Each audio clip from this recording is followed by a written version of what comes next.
Dewclaws. Well, many of you have seen the video of me operating on little puppies and taking the dewclaws off. And some of people said that dogs need their dewclaws for balance.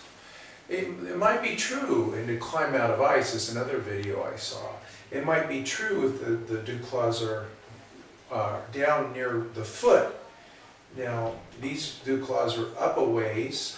They're firmly attached, so they're not floppy and prone to get caught like real floppy dewclaws are. And the nails stay relatively short, which is good. But if we go to the back leg, and we'll get real close. She's got a real floppy dewclaw. Here we've actually got two dewclaws, and they're pretty floppy. They're not well attached, so they could get prone to get caught on things. Now that nail's shorter, isn't it? Is that nail shorter? Yes, it is. And this nail's quite long, so those of you with dogs with floppy dewclaws and high up where they don't wear normally, you have to watch out that nail does not go clear down into the pad. That's getting close.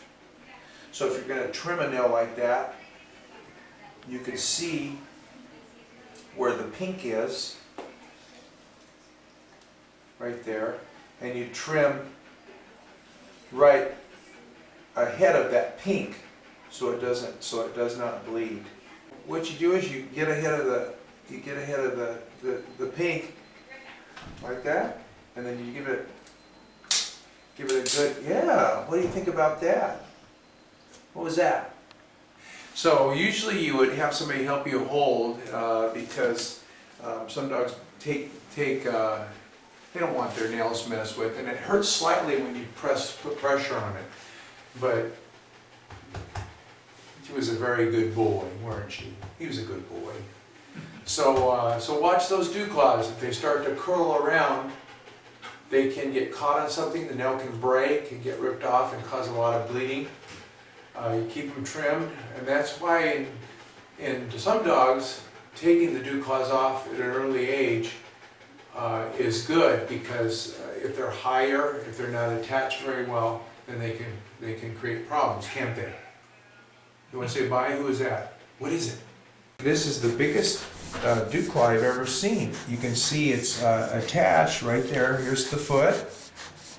And I shaved it up. The foot's usually covered with hair like that. And I'll show you the other dewclaw. But the dewclaw here is huge. And it's very red and inflamed. And even underneath it's splitting. So it almost looks like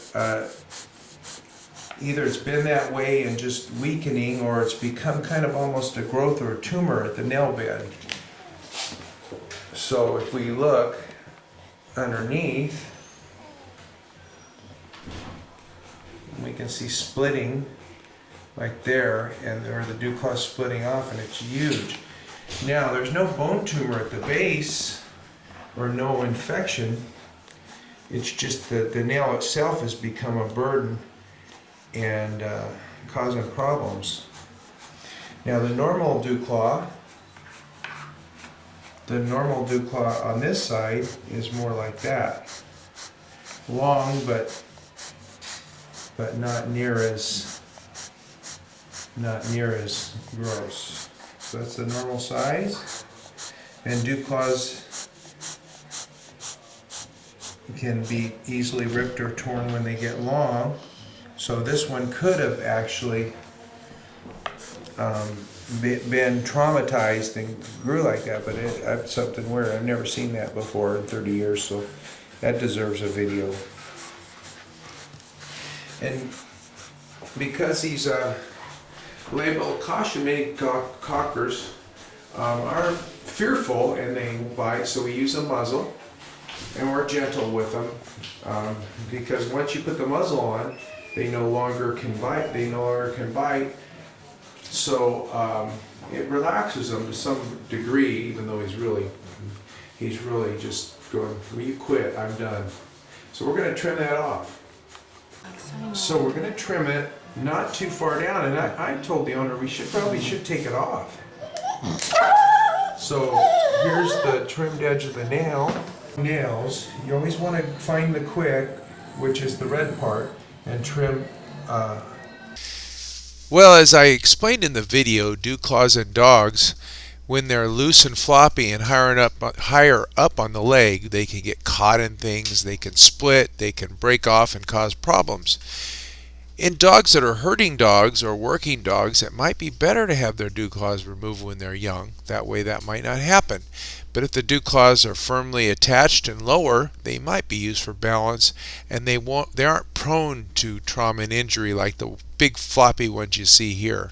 And of course there's that big old dewclaw at the last video that gets the award for the biggest dewclaw I've ever seen.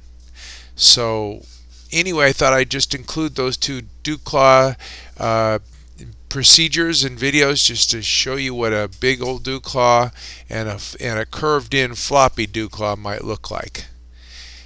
My book Dog Dish Diet is available as a Kindle, and I'm getting a lot more people that have been writing me telling me how great their dog's coat is and how much better they feel, and many of them have gotten over medical problems. So check out dogdishdiet.com.